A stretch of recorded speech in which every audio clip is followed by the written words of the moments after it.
Question number 12 देखिए, a vessel eight 1000 Kelvin contains CO2 with a pressure of 0.5 atmosphere.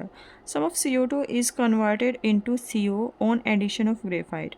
If total pressure at equilibrium is 0.8 atmosphere, then Kp is.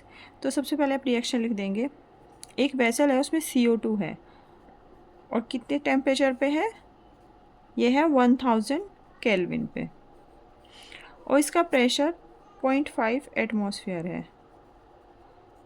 ठीक है, इस CO2 से कुछ CO2 convert हो गई CO से जब हमने ग्रेफाइट ऐड किया। ग्रेफाइट का क्या फॉर्मूला होता है, C, ये तो सॉलिड होता है। जब हमने इसमें थोड़ा सा ग्रेफाइट ऐड किया तो ये किस में कन्वर्ट हो गई, CO, यानी कार्बन मोनोऑक्साइड गैस में कन्वर्ट हो गई। जब ये कार्बन से रिएक्ट करेगी तो इसका कुछ प्रेशर कम हो जाएगा। सपोज वो प्रेशर X कम हुआ, और यहाँ पे कितना हो जाएगा, ये कितना, अगर यहाँ से X कम हुआ तो यहाँ पे कितना प्रेशर होगा कार्बन मोनोऑक्साइड का, 2 इंटू एक्स। जितना कम होता है और जितना बनता है उससे मल्टीप्लाई हो जाती है। ठीक है, अब इसने कहा है कि टोटल प्रेशर तो 0.8 है, 0.5, टोटल प्रेशर तो 0.5 एटमॉस्फेयर है। ठीक है, देखिए जो प्रेशर होता है ना हमेशा गैस का होता है, तो सॉलिड का हम कंसीडर बिल्कुल नहीं करेंगे। ठीक है, तो 0.5 माइनस एक्स प्लस एक्स, ये टोटल प्रेशर दे दिया कितना, 0.5। 0.5 नहीं, यहाँ पे 0.8 आपका ये प्रेशर बैठेगा। ठीक है जी, तो ये यहाँ पे 0.8 टोटल प्रेशर है इसमें।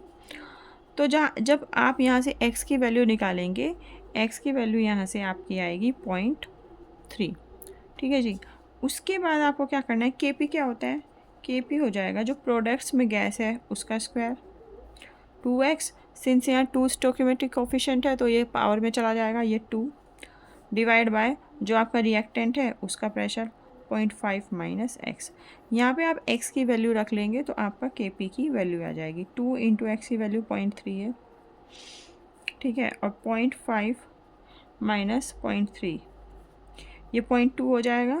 तो 2 इंटू 0.3 इंटू 0.3 अपॉन 0.2, ये हो जाएगा,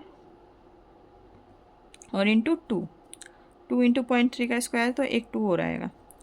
जब आप इसको सोल्व करेंगे तो आपकी वैल्यू आएगी 1.8 एटमॉस्फेयर। तो आपकी जो Kp की वैल्यू आएगी वो आएगी 1.8 एटमॉस्फेयर।